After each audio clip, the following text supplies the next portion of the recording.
नमस्कार दोस्तों, welcome to my channel real talks by SB. मैं हूं आपकी होस्ट एंड दोस्त सुजाता। दोस्तों, यह घटना है 19 सितंबर 1961 की, अमेरिका के एक शहर हैम्पशायर की। एक दंपत्ति अपनी कार से अपने घर की तरफ जा रहे थे। तभी उनकी कार के सामने अचानक से एक तेज रोशनी हुई, जिसे देखकर वह घबरा गए और अचानक उनकी याददाश्त खो गई। जब वह लोग होश में आए तो उन्हें पता चला कि वे अपने घर से कई मील दूर थे। इसके बीच उनके साथ क्या हुआ उन्हें याद नहीं था। बाद में दंपत्ति ने हिप्नोसिस के माध्यम से अपने अनुभवों को फिर से याद करने की कोशिश की तो उन्होंने बताया कि उन्हें एक ऐसी हाई टेक्नोलॉजी वाले एलियन शिप ने अपहरण कर लिया था। वहां मौजूद एलियन उनकी शारीरिक जांच कर रहे थे। इस घटना की चर्चा बाद में पूरी दुनिया में हुई। दोस्तों, ऐसी कितनी ही घटनाएं हैं जहां कई लोगों ने एलियंस या उनके स्पेसक्राफ्ट को देखने के दावे किए हैं, पर आज तक कोई भी स्पेस एजेंसी या वैज्ञानिक एलियंस के बारे में पक्के तौर पर कुछ भी पता नहीं लगा पाए हैं। तो क्या सचमुच में एलियंस होते हैं? अगर होते हैं तो अभी तक उन्होंने इंसानों से कोई संपर्क करने की कोशिश क्यों नहीं की है? और अगर एलियंस हैं तो वो ब्रह्मांड में कहाँ पर है? यही सवाल 1915 में फिजिक्स के एक विज्ञानी एनरिको फर्मी ने पूछा था कि वे सब एलियंस कहाँ पर हैं। फर्मी के एलियन से जुड़े हैं इस सिद्धांत को द फर्मी पैराडॉक्स कहते हैं। आज हम इस वीडियो में इसी फर्मी पैराडॉक्स के बारे में बात करेंगे। दोस्तों, पैराडॉक्स का मतलब होता है विरोधाभास। मतलब फर्मी का कहना था कि एलियन सभ्यताएं हमारे ब्रह्मांड में होने की बहुत बड़ी संभावनाएं हैं, पर कोई सबूत नहीं है। इसे ही विरोधाभास कहा गया है। यह एक ऐसा प्रश्न है जिसने दुनिया के सबसे बड़े दिमागों को भी हिलाकर रख दिया है। आइए दोस्तों, हम जानते हैं कि फर्मी ने क्या कारण दिए कि अगर एलियंस हैं तो अभी तक उन्होंने हमसे संपर्क क्यों नहीं किया है।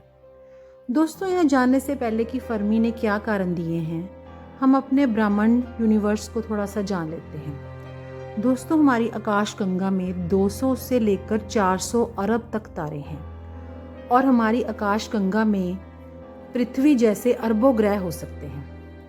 एक खगोल शास्त्री फ्रैंक ड्रेक ने एक समीकरण बनाया था जिससे उन्होंने यह अनुमान लगाया था कि हमारी आकाश गंगा में कम से कम 1 से लेकर 1 लाख तक फुली डेवलप्ड सिविलाइजेशन सभ्यताएं हो सकती हैं।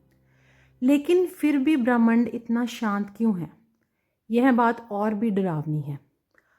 तो अब हम दोबारा फर्मी पैराडॉक्स पर आते हैं। तो फर्मी ने क्या क्या रीज़न दिए कि एलियंस अभी तक हमसे नहीं मिल पाए हैं।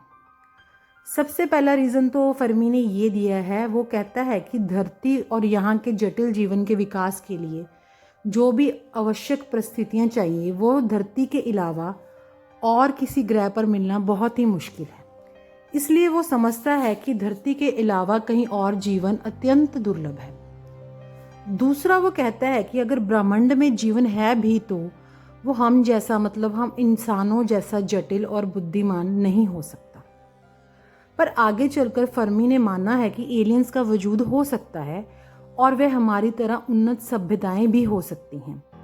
तो यहाँ पर उसने जू हिप्नोसिस का सिद्धांत दिया है। उसने कहा है कि यह सभी एलियन सभ्यताएं हमारे अस्तित्व के बारे में जानती हैं, लेकिन उन्होंने जानबूझकर हमसे संपर्क नहीं करने का फैसला लिया है। वे हमें एक कॉस्मिक चिड़ियाघर की तरह देख रहे हैं जब तक हम की खुद निश्चित स्तर पर विकसित ना हो जाए। यह बात तो सुनने में और भी डरावनी लगती है कि दोस्तों, जैसे कोई हमेशा ही बाहर से हमारी तरफ देख रहा हो। इसके बाद एक और विचार देता है कि एलियंस हमसे बहुत दूर हैं। ब्रह्मांड इतना बड़ा है कि उनकी बस्तियां सिग्नल हम तक नहीं पहुंच पा रहे। प्रकाश की गति भी बहुत धीमी है, जबकि यह बस्तियां अरबों प्रकाश वर्षों लाइट ईयर्स में मापी जाती हैं। वह आगे चलकर एक और दलील देता है कि हम रेडियो तरंगों के माध्यमों से उनके साथ संपर्क करने की कोशिश कर रही हैं, लेकिन शायद यह उन्नत एलियन सिविलाइजेशन न्यूट्रॉनो, लेज़र या अन्य किसी हाई डेवलप्ड टेक्निक से हमसे संपर्क करना चाहती हों। जैसे कि हम एक पुराने रेडियो सेट के साथ एक मॉडर्न इंटरनेट सिग्नल खोजने की कोशिश करें तो वो नहीं हो सकता ना। इसी तरह हमारे पुराने उपकरण उनकी नई टेक्नोलॉजी से मेल नहीं खाते। एक और कारण यह भी बताया गया है कि एलियन की सभ्यता इतनी उन्नत हो चुकी है कि वो अब किसी ग्रह की सतह पर रहने में रुचि नहीं रखते। उन्होंने अब अंतरिक्ष कॉलोनियों में रहना शुरू कर दिया है, या फिर वो इतने उन्नत हो चुके हैं कि उन्होंने अपना फिजिकल एग्जिस्टेंस ही छोड़ दिया है। इसका क्या मतलब हुआ कि अब हम उन्हें फिजिकल रूप में नहीं दे सकते। तो दोस्तों, यह कई कारण हैं जो फर्मी ने हमें बताए हैं।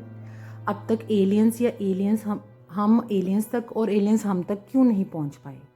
कई लोगों को तो लगेगा कि ये कारण सिर्फ महज एक कयास है, लेकिन हमें एक बात याद रखनी चाहिए कि फर्मी एक विज्ञानी थे। दोस्तों, जैसे जैसे नए नए टेलीस्कोप और स्पेस प्रोग्राम लॉन्च हो रहे हैं, तो हो सकता है भविष्य में हमें यह जानने में मदद मिले कि इतने विशाल ब्रह्मांड में हम अकेले हैं या नहीं।